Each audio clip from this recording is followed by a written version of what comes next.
Recording.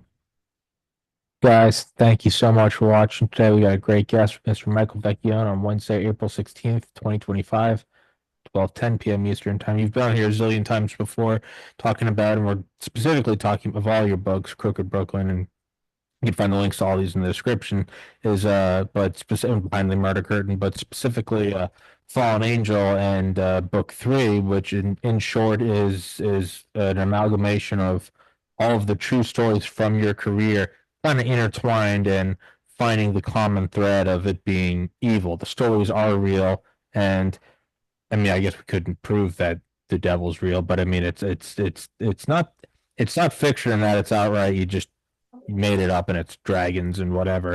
It is a thread of your experiences, some of the crazier experiences, and then kind of putting a I don't know a motive force behind it that sort of animates it.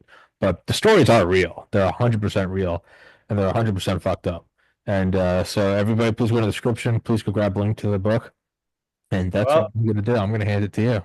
that's okay. I thank you very much, first of all, again for having me. And you hit it right on the head, Tom. Um, I started out writing the Fallen Angel series um, for basically because there was not a because book agents that I had used for my other, 8 or 9 books told me that true crime true crime fans didn't want and don't want short stories, books of short stories. They like, long form, beginning, middle, end, and that kind of thing. Not that you wouldn't do that in a short story, but you know what I'm talking about. They wanted a full book. That's what the agents said that they have learned over the course of their careers in terms of trying to sell. Because I had and I still have a ton of stories about things that happened in my career and crimes that I investigated and crimes that I tried and defendants and and meeting crazy characters who were witnesses, etc. I thought that a book of short stories might be something that the public would like. So when I was shot down, they said to me, look, if you know how to tie them together and tie all the stories together, or can figure out a way of tying them together and kind of come up with a long form book, well, then you got something. Well, that's what I did. Because I had, and I know that I've mentioned this, Steve, before, but I'm going to repeat it because it's important to me. Back when I began my second career in the DA's office, I had started out right out of law school in the DA's office in Brooklyn. And after about 7 years, 7.5, 8 years, I got another job at the police department, legal area in the police department. And then after that, I went into private practice. When I came back after 10 years, the DA had a case that was very important to him, was very important to Brooklyn because it was such a horrific crime. And it was this young woman who was part of the Jewish community in Brooklyn, the Hasidic community in Brooklyn, who used to walk across a bridge that connected Brooklyn to Manhattan called the Williamsburg Bridge every Sunday, and she would do it for exercise. And this one Sunday when she did it, she was set upon by a guy who was a junkie, there's no doubt about it. And he wanted money from her, and she didn't carry any money.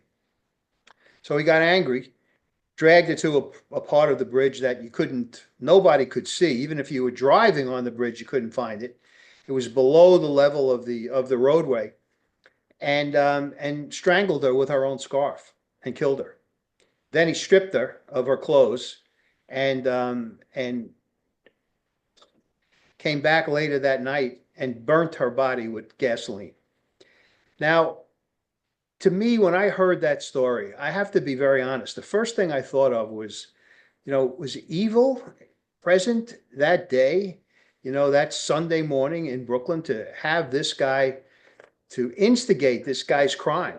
And when I summed up in front of the jury, I said to them that it's as if the devil himself had come to Brooklyn and committed this and instigated this particular crime. That's how horrible it was.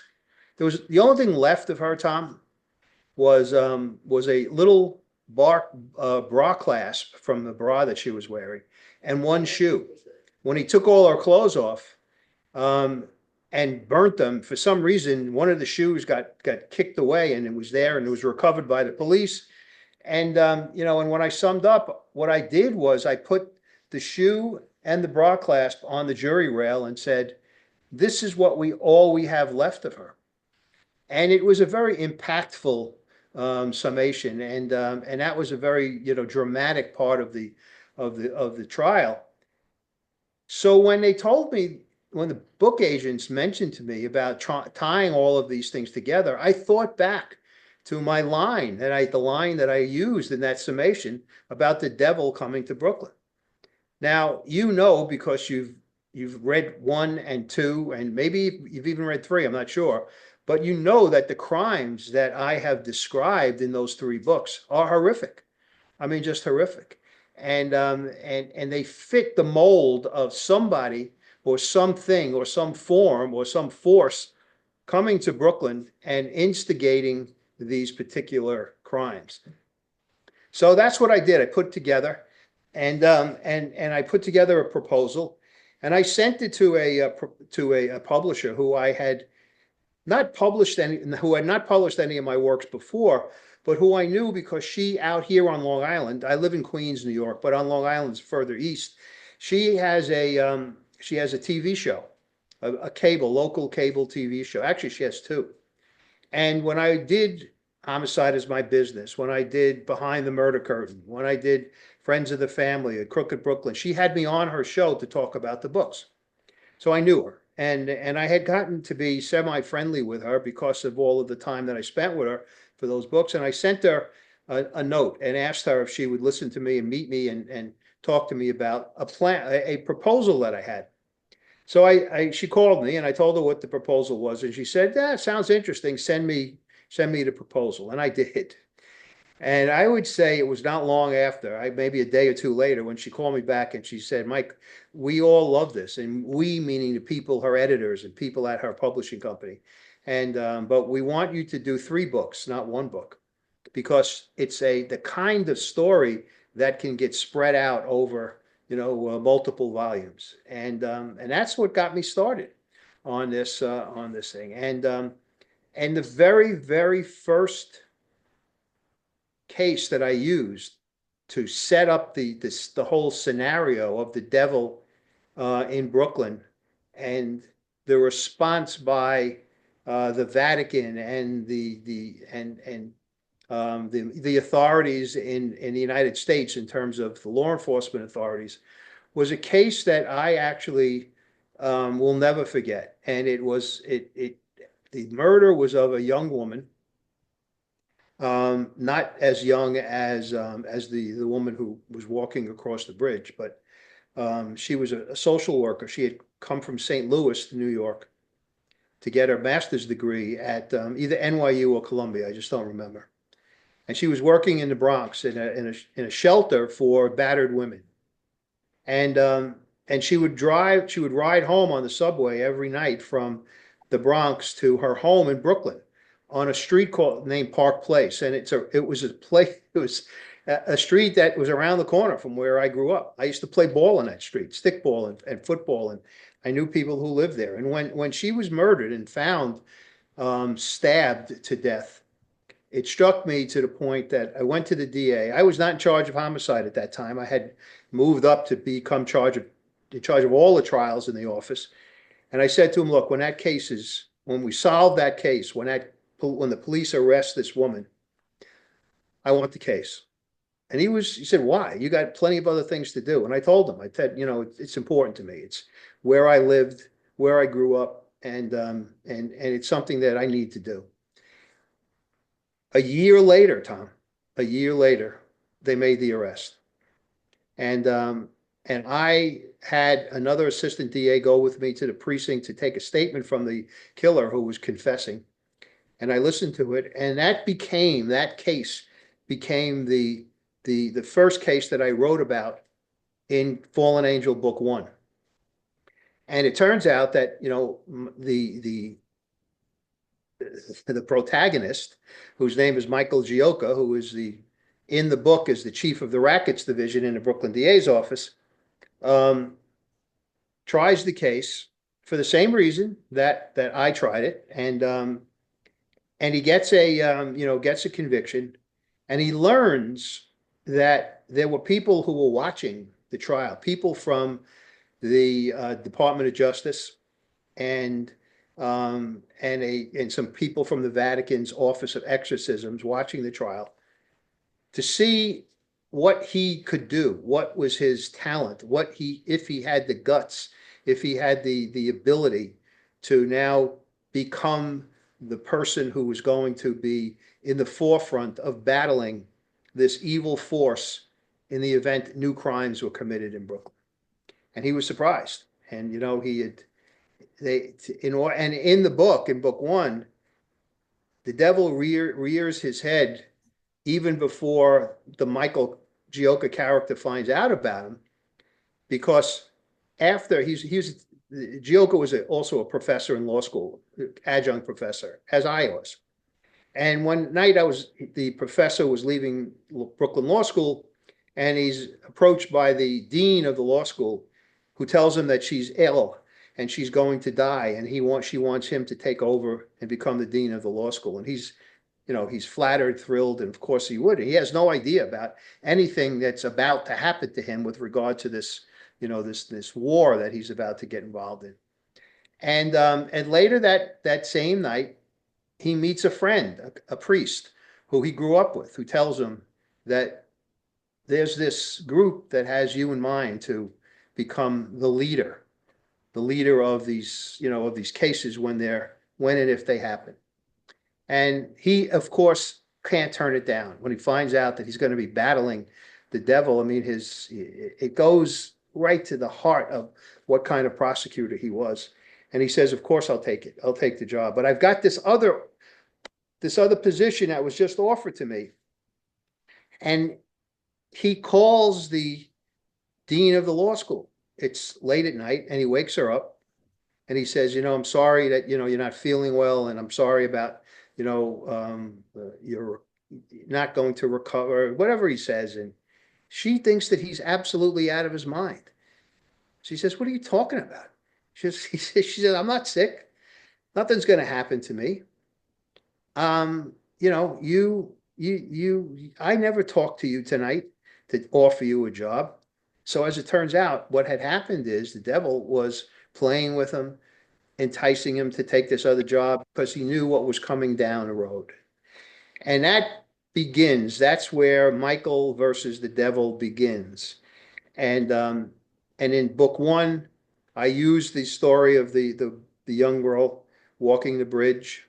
The devil gets into the mind of this junkie and essentially tells him that she's a Jew, and that it's Jews carry money, and she's got money on the bridge and you need it. So I used a lot of all of the whatever, not stereotypes, but whatever people, in terms of who they are or what they are, I use the stereotype, and I was not ashamed to do it because it was all coming from this evil force who was using what he could to drive these bad guys to commit these crimes.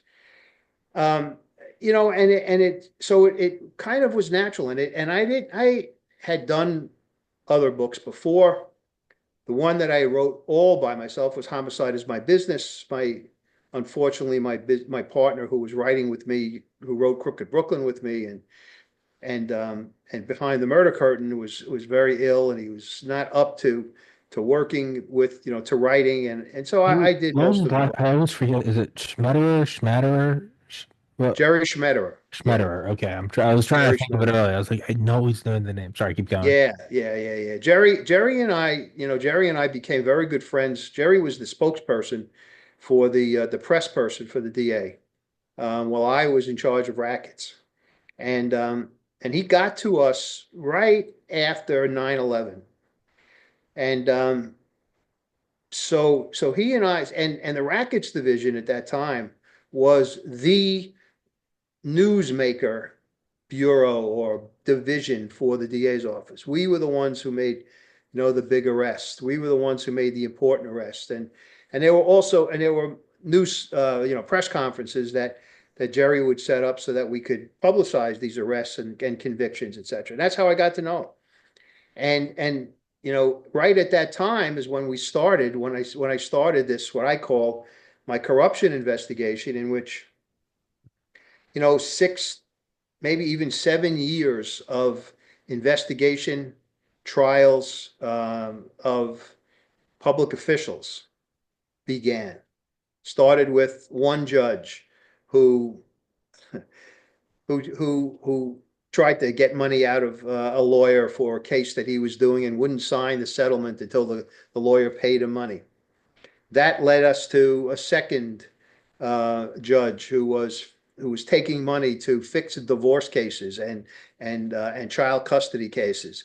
That led us to the person who was the kingmaker in Brooklyn, the guy who made the judges, the guy who said, "Yeah, you're my choice.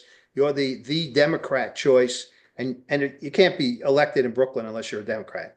But here's what I want in order for me to give you my imprimatur. And he would say, "I want money. I want you to work. I want you to employ, my companies, et cetera, to do your advertising, et cetera." So that led us into four indictments of the head of the Brooklyn Democratic Party organization, which at that time was a very, very powerful nationwide organization, who was when he gave and that person when he gave his imprint and his okay to someone who came to him all the time looking to become mayor, governor, president, even.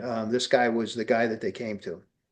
And from there, I went to another politician who was shaking down someone who wanted to build a housing project in her neighborhood, in her district. And she said to him, "I'll be happy to go to bat for you with the city, but here's what I want. I want you to build a house for me, and I don't want you to charge me any money. I want you to take out a fake mortgage so that, and you pay it, and then one day you're going to forgive the mortgage, and I'm going to get the house." So he said to me at the end and then of course there were the others. There was the mafia cops who, I was doing at that same time. There was I did an investigation and indicted a former FBI agent for 4 murders. And to top it off, there was a there was a dental surgeon who lost his license because he was a junkie and began to open up, and he opened up a business in which he cut deals with funeral directors all throughout the 5 boroughs to get access to bodies before they were either buried or cremated, so he could steal the bone and tissue out of the bodies. He knew how important those things were for operation. Hold on, for just with everything you're kind of listing, how much, no right or wrong answer, how much is like an expected or allowable level of grift? I mean, obviously, the immediate answer is none. You're not supposed to do it. I get that. But when dealing with organizations and multiple organizations in New York, no less, I mean, are you up there with like Tokyo and New Delhi in terms of population and money flowing in and out? Is it like you put out the biggest fires, human trafficking, selling heroin, and then smaller stuff? It's like speeding. We all speed. You get tagged when you're doing like 30 or 40 over. You got to be a real idiot. But are you going 5 over? Yeah. Should you? No. We are, and everyone does. It doesn't make it right, but there is like an allowable flexibility to it. How much? Is there a level? Is the allowance simply based on you don't have the numbers to enforce and catch everything? Is there a certain level of like kind of like, yeah, of course people are they're lining their pockets. Is there an acceptable level, or is it all like, no, get them all? Well, before I started this, almost, as I said, 7 year investigation into all of this stuff, I would have said that, well, I'm not sure that there's I'm not sure that I'm not sure that bad, that the young, that the kind of as you call it, not so terrible corruption isn't acceptable. Okay. But once I got involved in doing these investigations, I realized that there is no such thing. There is no such thing as, low level corruption. Yeah. Corruption is corruption, and it, whatever form it takes and whatever level it is, it affects people. And I'll give you an example. The judge who was taking money to fix divorce cases. People will say, what's he taking money and taking gifts and taking, you know, whatever favors this lawyer was giving him. Said, so what? It's a divorce case. People are going to get divorced anyway. And um, that's not the case. You know why I can say that? Because the woman who came to us to start this who came to us and we started the investigation with, was in front of this particular judge, and he was going to pass on whether or not her three children were going to be given to her in terms of her custody or to her husband, who she had already divorced from. Now, that's a big deal. Yeah. That's a big deal. And in the scheme of things, when you talk about someone taking millions of dollars to, for corruption, well, the comparison on the surface doesn't seem to be there. But think about what that woman's life would have become if this guy had done that. So, Yeah, the dollar amount might not reflect it, but it's like correct, the woman losing. correct, And it's also, I suppose, there's probably some logic to, how many cancer cells are allowable. And it's like, well, none, because even if there's a couple, it's going to grow. It's exactly, like, well, there you go. Fair enough. exactly, Fair enough. exactly. And with the politician, with this guy who was the head of the party, um, we indicted him for four separate acts of corruption. And they had to do with, as I said before, electing judges or putting judges on the stand. Now, listen, here's another example. Let's assume for the moment that a great lawyer, terrific candidate for judge, wanted to become one in Brooklyn. And he or she went to this guy to be interviewed, and he said, well, look, this is what you have to do. And they said, no, I'm not going to do that. Don't tell me what I have to do, right? Now, perhaps now the substitute for that great potential, for that lawyer who has great potential, is some lowlife lawyer who comes in and says I want to be a judge. And the guy says, okay, this is what you need to do. And he says, okay, no problem. I'll take care of it. I'll do whatever you want to do. Okay. So who's hurt? The public, of course, because instead of having somebody who's brilliant on the bench making decisions that change people's lives or affect people's lives, we have some moron on the bench only because he had money and he was willing to give money to the person who could put him on the bench. But, his decisions down the road for people who came before him may very well have been maybe horrific because he just doesn't know or have the brains or the sentiment or the emotion to or the ethics to do the right thing.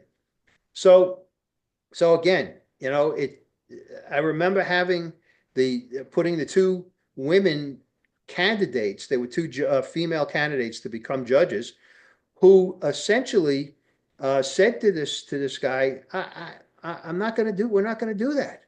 We're not going to do that. One of them had been acting as a mediator, so she had experience in this field of deciding cases, and she was excellent at what she was doing. But she said to this guy, I'm not doing it. I'm just not going to do it. And he basically ruined her. He didn't give her the spot or didn't put her up for election, which is tantamount to appointing the judge in Brooklyn. So who lost? The people of Brooklyn lost because some other person who was not as good as this one may have gotten that position. So, one of the things that the cops used to say to me about these corruption investigations, they used to say, Mike, there are grass eaters and there are meat eaters. There are little guys who are taking just a little bit of graft, and they call them the grass eaters. And then there are the ones who want, the checks, they want the cash, they want stuff done for them to do big things, to affect big things in either in the law or in business or whatever. And those are the meat eaters. And I learned that the grass eaters could affect someone's life, sometimes even more so than the meat eaters. So corruption is corruption, and it doesn't belong anywhere in the law. It doesn't belong anywhere on the bench. Doesn't belong anywhere in politics. But I'm not naive enough or naive to think that it's not present in politics. It's there every day with, and I venture to say that every person who becomes a politician is corrupt in some shape, manner, or form during the course of their career. Everyone. Now they may be, as the cop said, a grass eater, you know. Maybe they use the position like that, like our mayor was charged with using his influence to upgrade from coach to first class on airline tickets, is it corruption? Yeah, you can't use your office Yeah. to do those kinds of things, but that's clearly an example of what, in my opinion, what a grass eater is. If the guy said, "Okay, you upgrade me, Mr. Airline, and then I will make sure It- that at Kennedy Airport, you your get preference or you get a new hang or get terminal all or kinds of preference." Yeah, yeah, that's a different situation. So, there's probably also some logic to even if quietly everyone in the enforcement division agrees like, hey, we're going to go after the meat eaters. That's not something you would want to broadcast because it's good for people to. I'm sure that cops, there's probably some, unwritten code of like, yeah, we don't pull people over doing this, that, and the other thing. However, you don't tell people that. You want people to think that they go after every speeder no because question. that psychological impact is, no, they will pull me over. Even if the Yep. cops in their mind go, I'm not going to, I shouldn't know that. I should think if I'm going five over, I'm going to get whacked because that itself creates a self policing. So if the mayor does it, that's a big name. You do got to hit them. So everyone else goes, man, they got the mayor even just for upgrading a ticket, nothing else, like no other kickbacks. Oh, then they're absolutely going to bust me if they find out I'm doing, Right. giving Yeah. my niece a free library card. Like, oh, they go after all of it. Even if they don't, it's good for the people to think that. All right, I see it. All right. Yeah, but the thing is, Tom, that there are so many there in the past and in the recent past, um, there were so many examples of individuals using positions, maybe not necessarily their own, but family positions to get money, to make money, to do whatever X, Y, and Z, and it no matter how exposed they have become, that doesn't seem to be a deterrent to people because they were people who came after who would do it, and it doesn't, I just can't understand why someone or how someone takes a chance when they look at what we have done, what we did when I, with locking up judges and locking up, politicians, and that didn't stop anybody. It didn't change, unfortunately, didn't change, for instance, the way judges were picked in Brooklyn. We thought that once we exposed this to the public, that there would be an uprising and say, well, we're not going to stand for this anymore. Well, I can tell you, Tom, right now, the head of the party in Brooklyn still picks judges. But, Nothing has changed. but devil's advocate, you don't know what it would look like had you guys not done that. Like it might be that no, it hasn't changed, but maybe if you go back in time and run this simulation again and you don't do that, it might be 10 times worse now. Now that's not like an acceptable or a satisfying answer, but it might be, it's like the war on terror. We went to Iraq, Afghanistan. We all go, what was that for? What was Vietnam for? And I don't necessarily believe this, but just as a mental exercise, maybe you go back in time when we don't go to Vietnam, we don't go to Korea. Who knows? Maybe communism really does take over the world, and we go, Yeah, it could oh. be. And Could I'm be. not. And again, that's a very like seductive, and it's also it's kind of a bullshit argument because I'm proving something that, or I'm arguing something that can't be proven. So this is a very good defense if I'm like a defense contractor. I'm like, it might be worse. So, but who knows? Maybe they'd be even more brazen. I don't know. That might just be me, pleading with I, myself, but I can't disagree with you because there has to be that. Yeah, I we agree. don't, I we have agree. no You know, idea. We have no yeah. idea. But in the I- it's hard now for me to believe that it could have been any worse Yeah. than what it was. Than what it was. Here's Fair a enough. guy Fair enough. who says blatantly says to these two women who want to be judges, if you want to become this, you need me. And if you want me and to do for you to get you to the position you want to be, this is what you need to do for me. Yeah. Blake, I mean, he wasn't even Yeah. hiding it, Tom. It wasn't Yeah. even hiding it. During that investigation, I spoke to a guy who was a local politician, and actually, I'm sorry, I spoke to a guy who was who became an informant. He was a guy who was a local. I don't want to say politician, but he might have been in as part of a political club, etc., and knew these knew people like that, and he knew the head, the district leader of some section of Brooklyn in the Democrat Party. Right? He had got himself jammed up in another part of the office. He was jammed up in the sex crimes bureau, in domestic violence bureau, I should say. And he said, listen, I have something to offer you guys. He's looking to save his own ass, right? So he talks to the domestic violence people and he says, listen, I got something that the rackets people might be interested in. So they send them up to me and I sit him down and he tells me that he was talking to this district leader who told him that a Supreme Court judge in Brooklyn, Supreme Court is the trial level judge in Brooklyn, um, admitted to him that he paid, I forgot how much, 100,000, something of that nature, to get the position, to get on the ballot to become a judge. We had never, at that point in the investigation, we had never had anything as good as that. So what I needed to do, I couldn't do it through him because it was hearsay. He got it from somebody who heard it from the judge. I needed the person who the judge spoke to directly so that it would become an admission or a confession of some sort and I could use it in evidence, right? Um, so I told him, listen, here's what I want you to do. I'm going to wire you. You're going to go talk to your friend your district leader, and you're going to have this conversation with him again. Bring it up. Somehow get to it. He said, it's no problem. I can do that. And we did it. We got it. So now the next step was for me to get the district leader in to talk to him, and it's funny because he was a guy who wrote kind of paperback novels, the district leader, in addition to whatever else he had, whatever other job he had.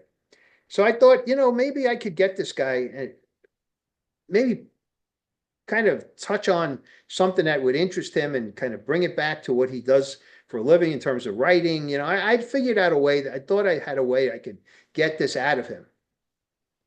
Well, you would have thought that I was trying to get the son of Sam to sit down with me and confess to killing all 6 or 8 or 10 people he killed.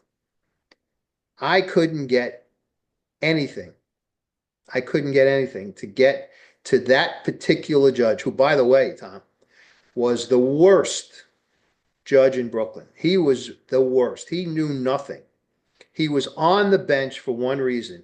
He had the money to pay the politician who said, okay, you're going to get on the ticket. And that was basically tantamount to appointment. He was awful. He didn't know anything. He barely must have got out of law school, probably is like last in his class or something. That's how bad he was. He had a bad temperament. And he didn't hide the fact that he didn't know what the hell he was doing. People used to, and when I got into doing this investigation about him, people used to tell me that guy is a dope, is an idiot. I said, no kidding. I couldn't get to, this is how bad it was. This was at the kind of at the beginning. I couldn't get to the point where I could get the evidence to put this guy, to indict him and to put him, on trial. I couldn't get it because the the whole party thing, the whole Democrat situation in Brooklyn was like a closed club. Nobody wanted to talk. Nobody would talk. Nobody, because they were all protecting themselves. And it was a miracle. It was a miracle that we were able to get as far as we did in getting the judges locked up and getting the judges convicted and getting this Democrat politician locked up because we hit on the right notes. It was the woman who had been sitting in the courtroom watching this judge screw her essentially. And she said, my kids are going to get lost. I'm going to lose them. And she spoke to someone in a courtroom who was also a bad guy who said, don't worry, I can get to the judge. And if you pay me, I'll get paid the judge and I'll get the judge to change his mind on your stuff. That's how this investigation began.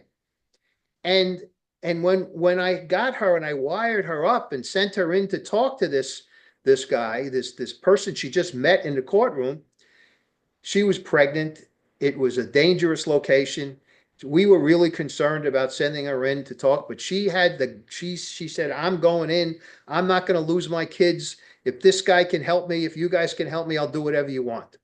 And she went in and had a conversation with this guy, and he said, this is what I need. And he showed her his cell phone with the judge's telephone number and his name in his contacts list. So we knew that we were on to something. And this is what really turned everything for us. When that woman left that night and she went away and she left the location and got to the cops who are detectives and we got her out of off the set, we stayed there and watched to see if this I'll call him he was an electronics salesman. He sold electronics, refurbished electronics. When he came out of his warehouse, there was somebody with him and they hugged on the street. We had no idea who this guy was. Well, it turns out he was the lawyer for that this electronic salesman was using to get to the judge. The lawyer had gotten to the judge and had been kind of grooming him, paying him money, sending him gifts, doing all over the course of his career in order to get the judge to fix cases on his behalf. And this guy, the electronic salesman, knew that because he had used them in a case of his own. So that is how we were able to start that investigation. And then we found out who the lawyer was. We found out, of course, we wired the location that the salesman was in. We wired the lawyer's office. But my point of this is, it was not anyone in the inner sanctum, the political inner sanctum of Brooklyn who helped us get to this point. It was a corrupt lawyer who I scared the shit out of when I called him in and sat him down and said, listen, I know exactly what you're doing. And he said to me, come on, I don't believe you. I said, really? We were watching him because we bugged the judge's chambers. We bugged with a wire. We did everything. And he reached into a little a candy jar, a candy dish that the judge had on his desk and knocked it over and broke it. So when he doubted that I knew what he was doing, I said to him, did you ever buy Did the you judge replace a the new candy candy jar? dish? Tom, it was his jaw dropped. I said, I know everything that you have done. So he said to me, okay, I'll help you. I'll help you. He knew because we had him. We had him. And all he wanted from me was a promise that we wouldn't tell his wife that he was having an affair with his secretary in the office. And we knew that because we had tapped his phone, we had done everything that we needed to do. So my point is that I couldn't depend on the insiders, the insiders in the party, the insiders in that community to help me because they wouldn't. In fact, when I found the first judge, we did an investigation and we looked for all the lawyers who had appeared before this guy because I couldn't believe that my lawyer, the guy that came to me, was the first one he was shaking down in order to sign, papers on their behalf. I interviewed, I can't tell you how many lawyers. None of them would talk to me. None of them. I want Because they were basically insiders. to, We oh had to yeah, scare the shit out of one of them in order to get it done. I want to So, comment on that. Give me 2 seconds. I gotta use the restroom, but I want to comment on sure. the blackmailing thing because of a book I'm reading right now. Okay.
I was gonna say, actually, it's 1 o'clock now. The show I have at two. No, no, yeah, two in an hour. Bing West. He's a pretty famous military author.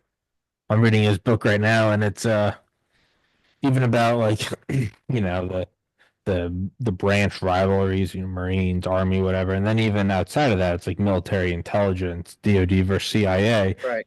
Within it, even in like backwoods, not even back mountains, Kandahar, Afghan, where there's no electricity, no one's ever seen a television.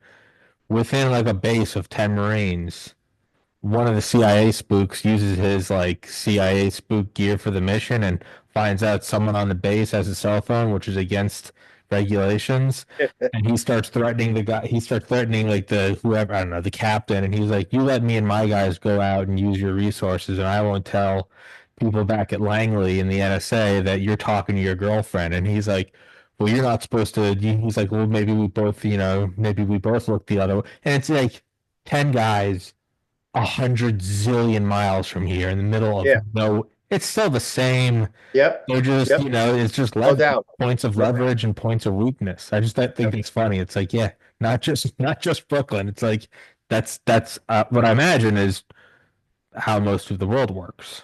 The wise guys that I talk to and have talked to always used to say to me that, we're not the worst. We're not the worst. The politicians are the worst because they hide it. People think that they're on a different level. They know that what we are, but they're worse than we are. And when I did the trial and they locked up this Democratic leader, and we convicted him after I convicted him after the first. I indicted him tried him 4 times, convicted him the first time, second time. He beat me the third time, and I convicted him the fourth time. After the first conviction, I forgot if it was a juror or somebody, maybe from the press. I don't remember. They said to me, "How is it that this is now first coming out? How is it that we didn't know anything about this stuff until now?" And I said, "Well, the bottom line is no one looked. No one wanted to look. These guys were not going to police themselves. They were writing laws and doing things that were going to help them. In fact, as it turns out, they had done some of the things that, or they had written laws to or tried anyway to write laws that were going to protect them from getting into the jackpot that they had been in when we started looking at them. Um, it was unbelievable. No one looked. No one looked. That was what it was. I said to the guys that were with me on the investigation, are we, like explorers walking into, in the South Pole where no one Yeah. has been here before? And the answer is yes, we were. No one looked at this stuff. And when we started to look at it, Tom, I got to tell you, I'm sure that there was more that we couldn't even get to because there were people who wouldn't talk to us. I am sure that with the first one, if one of those lawyers had opened up and told me, that would have led to others opening up. And I would have had this one particular judge for numerous indictments as opposed to this one. And that's just the way it was. And your story about these people in wherever they were in the mountains of Asia, still corrupt, still making deals, still keep your mouth shut. I'll keep my mouth shut. That's exactly the way that I found, and it's almost sad to say, Tom. It's almost the way of the world at this point. Yeah, and I do kind of I think by completely exaggerating it to the CIA Marine scenario, you do see because it's kind of explained in the book, and it's like we're not going to be here for 20 years, like at that specific base. Like it was, we're going to be there and then we're going to be gone. We're not going to be here long enough to like get to know everyone. We're not going to have years of experience. We might only be here for a couple of weeks. And it's like, well, this is the quickest way to get things done. Do we want to just sit around, or it's like, I need to go here. You don't want anyone to know that you have a cell phone. And then it's even like working with interpreters. It's like, yeah, none of them are loyal, but make sure you keep giving them cash and porn, and they won't give away your position to the Correct. Taliban because they want more cash and porn. And it's like, if it works that quickly, and if that method works either here or you can do it in the literal mountains of Afghanistan, I mean, like fire or a blade, it's some things are just universal. You pull out a knife and like everyone around the world knows it doesn't make it right. But in Right. terms of applying pressure and getting something done quickly, it, I mean, you know, and maybe it's a little, maybe when you're in, the tip of the spear in, Afghanistan hunting the Taliban, maybe it's allowed a little more gray area. Maybe that logic shouldn't be applied, say, in New York, but it's if that's how the world works, it doesn't make it right. But if that's how the world works, it certainly doesn't make it new. No, If that makes absolutely. sense. And the other part about it is that you say or ask yourself, well, why did they do it? Well, the bottom line is they did it because A, selfish, B, they want money, and B, they could. They could do it. Yeah. It's as simple as that. They could do it. So why not do it? Look, one of the charges we had of this particular guy is he was obviously he was a very, very powerful politician, ran on a regular basis for the assembly of in New York, and he was the head of the party. And he used to run, he ran campaigns, obviously, raised money for his campaigns, and he would tap donors for money. One of the charges was that he was taking the money that was earmarked for his campaign and basically stealing it. He was putting it in his pocket. He was putting it in his pocket. And how did we catch him? One of the people who was supposed to be an ally, we got her. We caught her. She was also one of these corrupt people. And we said to her, we're going to put you on a stand because I know that you know what he did with that check and how it went into his pocket as opposed to, into the place where the donors thought it was going into his campaign to help him. And we put her on the stand and I had to threaten her with, so I'm going to ask you the questions. Ever hear of perjury? So you're going to get on the stand and you're going to, tell the story, tell what I ask you. Otherwise, there's going to be trouble for you. Well, as it turns out, later on, there was trouble for her. She was the assembly person who later on was putting the squeeze on this contractor who wanted the ability to build, a housing development in her district And she's the one who said to him, yeah, I'll go to bat for you, but I want a house. I want it free. I want, that kind of thing. So, you're talking about birds of the feather. One hand washed the other, but the only way it worked, Tom, and was with the witnesses that we finally were able to get to come forward. You had to essentially scare the hell out of them. Listen, that's basically what it was like. So not all of them. There were a lot of them who were victims and who came forward and wanted to testify, like those judges, the judge candidates. And but there were a number of them who, if we didn't put pressure on them to just give them tell them what the world was like, and not read the riot act and threaten them with something illegal. No, say, look, we know this.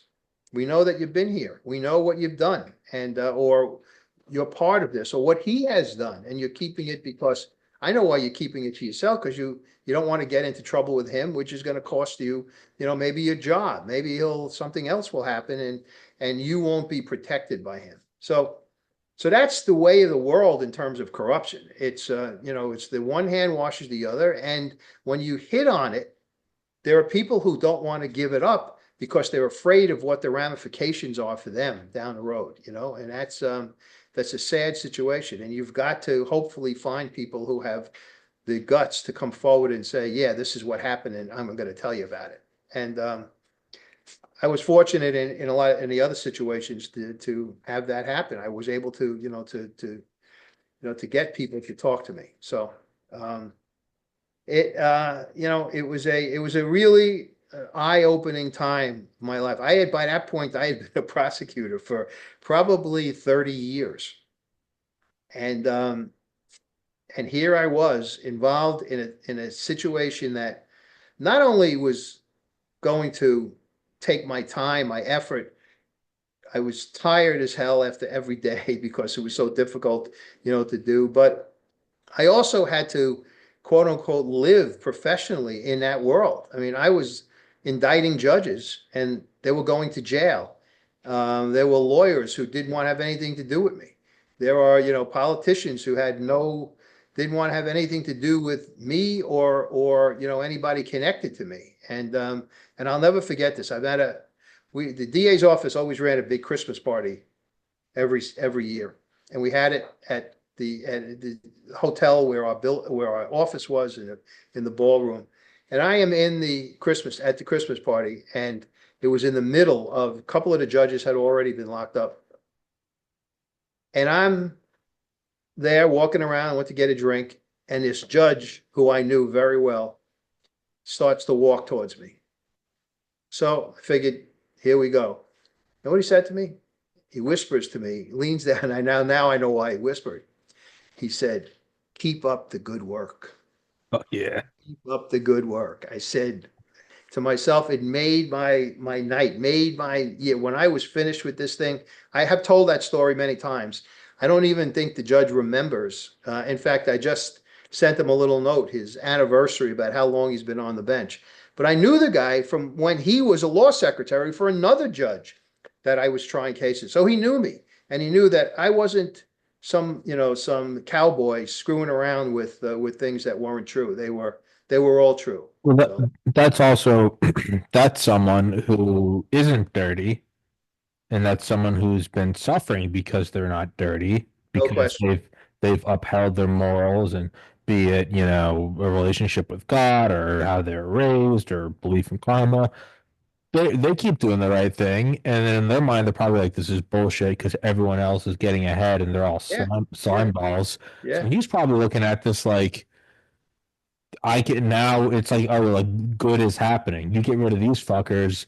Now I can stand out, and guess what? And there's nothing to Exactly. take me down because I've been doing it by the book, which is why I haven't been advancing. But I mean, that's got to be a positive reinforcement for you No because you question. go, okay, something's happening. I'm not No, just going in yeah, there guns blazing. absolutely. There's one other, and let me do this before we sign off. Tell you another short story. So I'm coming out of the courthouse that I had been, I was trying cases still at the time and going to the grand jury in the courthouse, etc. And I'm coming out in the middle of this whole investigation, and there's a court officer in uniform at a particular spot around the courthouse. He was, they had security outside the courthouse, and he was on security duty that day. And I didn't know him very well. I knew him by face. And he sees me and he says, Mr. Vecchione. I said, so again, I rolled my eyes and said, oh, here we go. I'm going to get more shit. And he said to me, can I talk to you for a minute? I said, sure. He introduces himself and he says to me, I got a story to tell you. He names a judge who was in the criminal part of the courthouse, right? There's the criminal term and the civil term. The civil term is the money term. People, sue people for money. Criminal term is obviously what it is. So this judge was in the criminal term. And this court officer worked for him, was in his courtroom when he was assigned to him when he was in the criminal term and handling criminal cases. He tells me one morning, before court started, the judge takes the bench and calls the staff, his staff, the court officers, the clerk, etc., to the bench. He has something to say to them in open court, but there's no lawyers there, no spectators. And he says to him, I just got great news. I'm getting transferred to the civil term. And he says, now we can really make some money. That's how brazen Yeah. and ballsy these guys were. Why? Because, as I said, no one was looking. And obviously people could get away with it. So can you imagine what this guy's courtroom must have been like in terms of, and what it would have been like with people trying to settle cases? You want it settled? Here's what it's going to cost you. Something to me. That's the first judge that that was the situation with the first judge we started with in this whole investigation. So Yeah. the case was an infant was hurt when her mother got into a car accident. And the case was settled for millions of dollars. The infant was going to get several $1,000,000. In New York, in order for a kid in order for a lawyer to settle a case in which a child is the victim, to ensure that the parents don't steal the kid's money or that nobody steals the kid's money, there has to be something called an infant's compromise signed, in which there is a bank account set up, etc., all kinds of protections, right? If you don't get a judge to sign the infant's compromise, you can't settle the case. This particular judge had this multi-million-dollar case, and the lawyers settled it. And the judge calls one of the lawyers to his chambers and he said, let's take a walk. Now, you've seen mob movies where they have these walk talks outside the street. They had a walk talk. And the judge said, how much you making on this? The guy told him, well, a third of, the multi-million-dollar thing. He said, well, I'm not going to sign the paperwork unless you give me $250,000. The lawyer was so taken aback that he told me, he said very candidly, he says, okay. He thought the judge may have been, he said, maybe, I thought about it later. Maybe the guy was kidding. Maybe I misheard him. So I prepared the papers. He signed them. The judge signed them. He says, and then that was in the summer. He said the fall passed, Christmas came, the holidays came. I hadn't heard from the guy. The day after New Year's, the first day back, the judge calls him in his office and says, come see me. He goes into his chambers and the judge says, I didn't forget. You still owe me this money. The lawyer was able to get him down to 115,000 as opposed to 250,000. And then he went to my ex-boss, who was a lawyer, who came to us, and that's how we started the investigation. So the whole idea of corruption, and it's not foreign to any part of society, in my opinion. Not popular, but the famous or infamous cases are generally, either police officers taking money or politicians taking money or, that kind of thing. But it's everywhere in politics and it's everywhere in life, unfortunately, that There's always a deal to be made, and people always looking to make a deal, and it's really sad, Tom. It really is. So Yeah, I mean, to be so brazen to walk in and announce that, that's not stupidity. That's somebody who knows that they've all gotten away with it for so long, correct, correct, that they all do it, right. that it's not that that's just a normal way of talking. And Yeah, the thing that that's how frustrates, brazen. Absolutely. and so for it to be that acceptable for so long means that just a sprawling ecosystem of corruption has been growing for that long. And then, yeah, what happens when you're just some poor person who's going in? You don't want to lose custody of your kids because your wife or your husband's crazy, and you're going in there, and then all of a sudden it's like, no, this is the graft, and then you start going like, oh, there is no like victimless thing here, like. Yeah, yeah, And yeah, it's and that's like, hey, and then if you have the ability to change it, that's on you. Like you are now involved. And yeah, I mean, I suppose that does, yeah. I mean, what happens when well, you don't have that money to pay and you're just trying to get your kids and you're a single mom or a single dad? And yeah, I mean, after this life, what happens when God looks at you and goes, dude, all you had to do was open like one investigation and that would have scared all of them. yeah. Yeah. I was with the detectives when we arrested that first judge. We stopped him in his car. He was on his way to play tennis. It was like 7 o'clock in the morning. And we pulled him over. I get out of the car. The detectives get out of the car, and the judge opens the door to his car and he goes, fellas, fellas, fellas, it's okay. It's okay. I'm a Supreme Court judge. That was the first thing he said. I'm a Supreme Court judge. As if we were then going to say, oh, Oh, well, okay. Well, that's what he well, expected, that's Tom. what he'd been probably doing. Right. And we put him into the back seat of one detective's car, and I sat next to him in the back seat. And the detective was driving, and we get maybe, I don't know, maybe 8, 10 blocks away from the spot where we were going to arrest him on the way going to where we arrested him on the way to go to downtown to the office. And I look over. It was silent. The guy was silent. And I figured, well, he knows the law. He's going to keep his mouth shut. I look over. He was asleep. He fell asleep in the back of the car after being arrested for whatever corruption it was that we were locking him up. And my friend George, who was the detective, said to me, well, now we know he's guilty, Mike, because the guilty ones sleep and the others who know that they were wrongfully arrested are hyper Get and want to. panicky. Yeah. Exactly, exactly. Yeah, So no, yeah, so that's yeah.